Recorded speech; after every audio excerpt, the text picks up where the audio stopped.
A long-forgotten government facility hides a deadly secret frozen in time, until routine visit unleashes a fast-spreading, intelligent organism that threatens all of humanity. As chaos erupts, a small group must fight to contain the nightmare before it escapes beyond control. Back in 1979, a space station known as Skyab spiraled out of orbit and plunged toward Earth. Most of it disintegrated in the atmosphere, but a few pieces survived the fall. NASA believed every fragment had been collected, though that belief wouldn't hold up. Years later in Rome, NASA scientist Dr. Martins gets an urgent message from a facility tied to the agency. The staff say a man is insisting on speaking only to her. When she finally connects with him, he panics, claiming something has escaped from a nearby NASA storage tank, and that everyone else is already dead. Before he can say more, the line goes silent. Roughly a day later, Martins reaches the location with Agent Robert and a soldier named Romano. While surveying the scene, Romano questions how this is possible, since the station was said to have fallen into the ocean. Martins explains that only part of it did.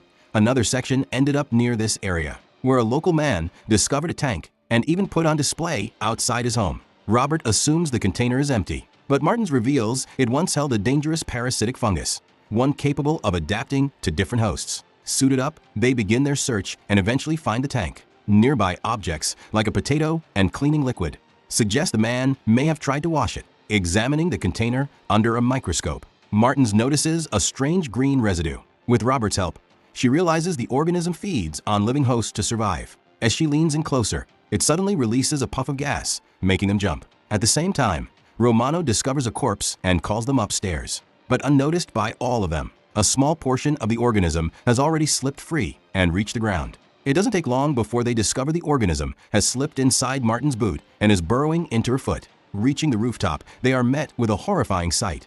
Bodies lying everywhere, their abdomens ripped open. Robert questions why all the victims ended up there, and Martins suggests the fungus may have taken control of them, hijacking their minds to drive actions that help it spread. Disturbed by what they've seen, Robert urges an immediate exit. Martins carefully secures a sample in a containment case, and they prepare to leave, agreeing the entire place should be destroyed as soon as possible. Suddenly, Martins mentions a strange odor. The others dismiss it, reminding her their suits should prevent them from smelling anything at all. Within moments, her health rapidly declines. She collapses and vomits a thick green fluid. Inside her body, the organism begins to take over completely. Acting under its influence, she drops the sample case and rushes toward the vehicle. Realizing what's happening, Romano draws her weapon and orders her to stop. Martins nearly hits her with the vehicle, but Robert manages to shove Romano aside, injuring himself in the process. Martins jumps out, grabs the weapon, and is immediately confronted by Romano. The two struggle for control, and although Martins gains the upper hand, she makes a shocking choice, turning the gun on herself and pulling the trigger. Not long after, the military moves in, retrieves a sample of the organism, and wipes out the entire location with explosives. The specimen is then taken to a high-security defense facility in Kansas City, where it's sealed away. Years pass, the site is eventually shut down, and the abandoned structure is repurposed into a public storage building. In the present day, a night guard named Travis, often called Tea Cake, starts his shift at the facility. His supervisor tries to pull him into shady business, but Travis refuses, determined to stay clean while on parole. Before leaving, the boss mentions he'll return later to pick up some items he plans to sell and adds that a new worker will be joining Travis. Later that evening, an elderly woman arrives to visit her storage unit, explaining it's a meaningful anniversary for her. Travis points her toward the elevator. Inside her unit, she looks at an old photo of her late husband and, for a moment, considers ending her life, but instead, she lies down to rest. Meanwhile, Travis notices a strange beeping noise, the same one his boss had talked about earlier. When he checks the security cameras, he spots the new employee and reaches out to her. She introduces herself as Naomi, initially saying she can't hear anything unusual. But seconds later, the sound returns, and this time, they both hear it clearly. At the same time, in North Carolina, Robert gets a call from the Defense Threat Reduction Agency. Back at the storage facility, Travis and Naomi follow the strange beeping and track it to a section hidden behind a wall. After pulling away part of the frame, they realize something has been sealed inside. Travis is reluctant to damage the wall, worried it could cost him his job. Naomi, already upset after ignoring a call from her boyfriend and dealing with personal issues, pushes him to open it anyway. After a brief pause, Travis gives in and goes to get a hammer. Meanwhile, Robert is alerted to an unusual temperature spike coming from the old Kansas City site and is asked to check it out. Instantly sensing the seriousness, he requests specialized gear meant for handling biological hazards. The officer on the line says she doesn't have the authority to approve that level of equipment. Robert asks her name. She says Abigail. He instructs her to contact a man named Gordon for clearance, warning that the situation could turn extremely dangerous. He makes it clear he needs everything on his list. Back at the building, Travis and Naomi break through the wall and find that the sound is coming from another hidden storage section beyond it. As they explore, Naomi notices multiple connected units and becomes convinced the source lies deeper inside. Curious and excited, she wants to keep going, but Travis hesitates, explaining that blindly following others once got him into serious trouble. Naomi brushes off his concerns, insisting there's nothing to fear, and keeps pressuring him until he finally agrees. Together, they head down in the elevator, eventually reaching a ladder that leads into the concealed area below. Outside, Naomi's boyfriend pulls up and tries to call her, but she doesn't answer.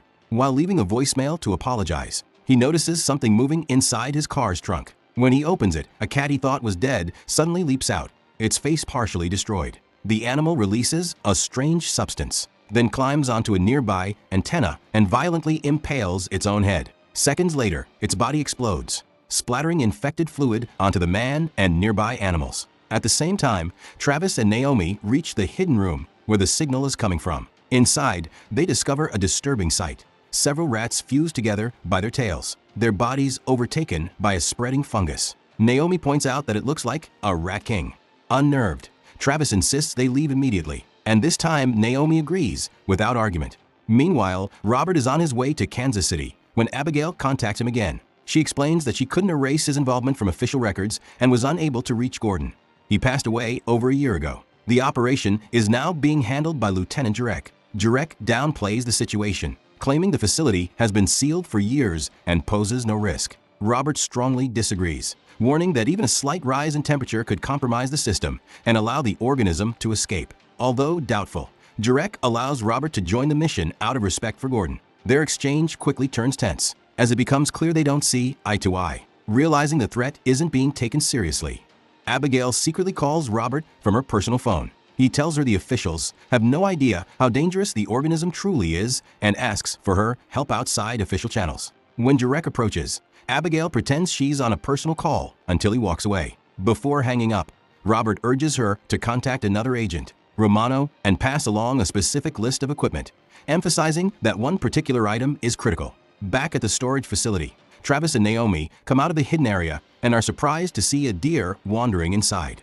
As they watch in confusion, the animal calmly walks into the elevator as if nothing is wrong. The source of the outbreak is soon revealed. Long ago, the organism had been growing inside its sealed container until it finally slipped out through a tiny opening. Just hours before the current events, it took over a cockroach, using it to crawl through cracks and escape the building. Later, Naomi's boyfriend unknowingly crushed the infected insect with his car, allowing the contamination to spread along the tire and into the trunk, where a dead cat had been left. Back in the present, Travis urges that they contact the Defense Threat Reduction Agency and get out immediately. They choose the stairs instead of the elevator, but suddenly the deer blocks their path and charges. Naomi pulls Travis out of the way just in time as the animal violently explodes. Moments later, Naomi's boyfriend, Nick, shows up, clearly infected and barely in control. Acting strangely, he demands that Naomi open her mouth so he can vomit into it. When she refuses, he pulls out a gun and starts firing wildly. Although the bullets miss, the noise wakes the elderly woman elsewhere in the building.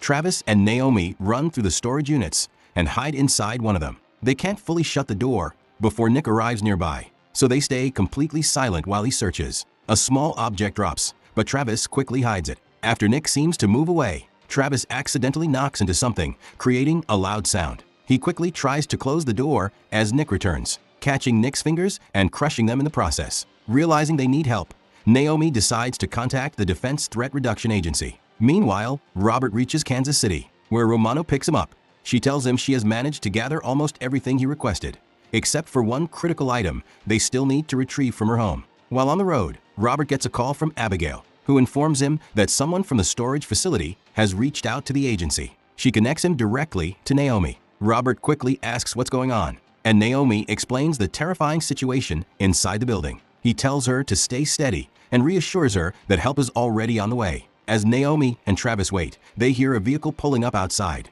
Travis assumes rescue has arrived, but instead, it's his boss returning with a group of men to collect items he had hidden there. Walking through the hallway, the boss and his crew come across the remains of a dead animal. When they notice the damaged wall Travis and Naomi broke earlier, the boss angrily uses the building's intercom to call Travis, firing him on the spot. He then orders his men to take the elevator down and retrieve the stored saman. Downstairs, the men begin hauling out televisions from one of the units. Meanwhile, Robert and Romano reach her son's house to collect the final piece of equipment. They break in, and the young man nearly shoots them. But after hearing their explanation, he reluctantly lets them take what they need. Back at the storage building, Travis decides it's time to escape. Naomi is unsure at first, but eventually follows him. At the same time, Nick, now severely transformed, spots the men moving the saman. Travis and Naomi try to warn them, but they're too late. Nick releases a wave of green fluid, sealing the room and trapping the men inside as they desperately try to break free.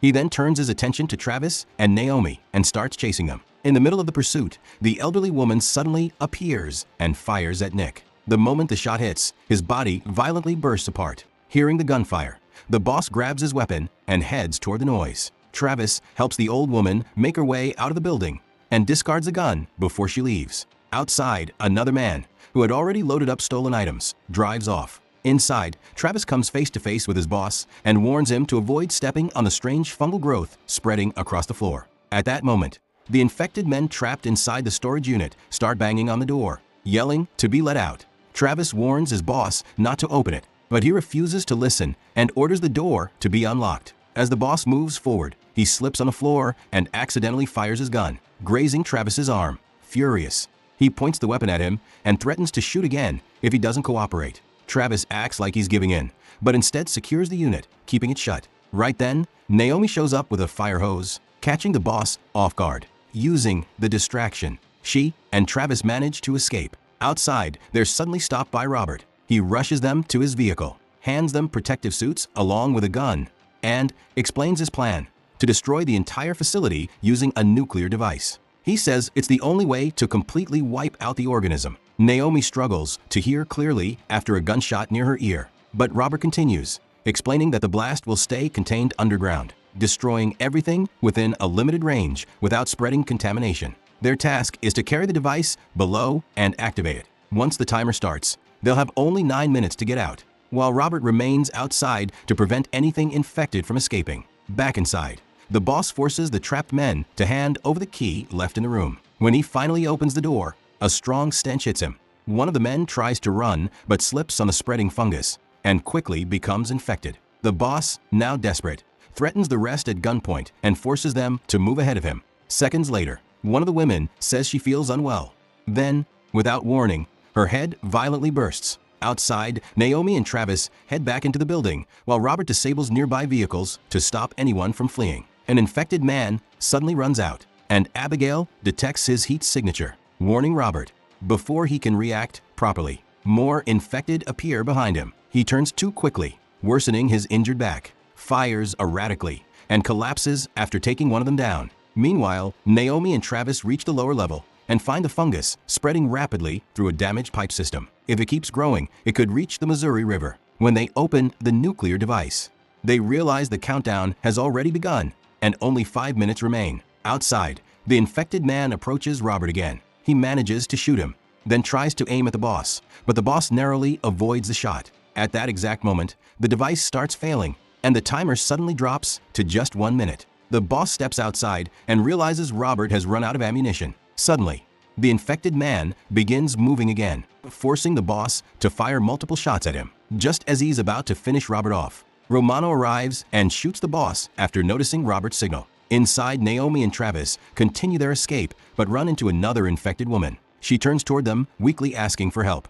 Without hesitation, Naomi shoots her. With almost no time left, they finally reach Robert and help him move away as the fungus rapidly spreads toward him. In that moment, Robert admits he already knew the countdown had begun before sending them below. Seconds later, the device explodes, completely destroying the facility and leaving behind a massive crater. They managed to get far enough to survive the blast. By the following day, news reports confirm that a catastrophic disaster was narrowly avoided. Robert is hailed as a hero, while Jerry Beck faces heavy criticism for underestimating the threat. Later, Robert recovers in a hospital, where Abigail visits him and expresses her gratitude for what he's done. Naomi and Travis stay together and spend time with Naomi's young daughter. But somewhere else, the danger isn't entirely gone. A deer infected by the organism releases the same green substance, hinting that the threat may return when least expected. Thanks for watching. If you enjoyed this recap, don't forget to like, share, and drop your thoughts in the comments. And make sure to subscribe for more amazing movie recaps.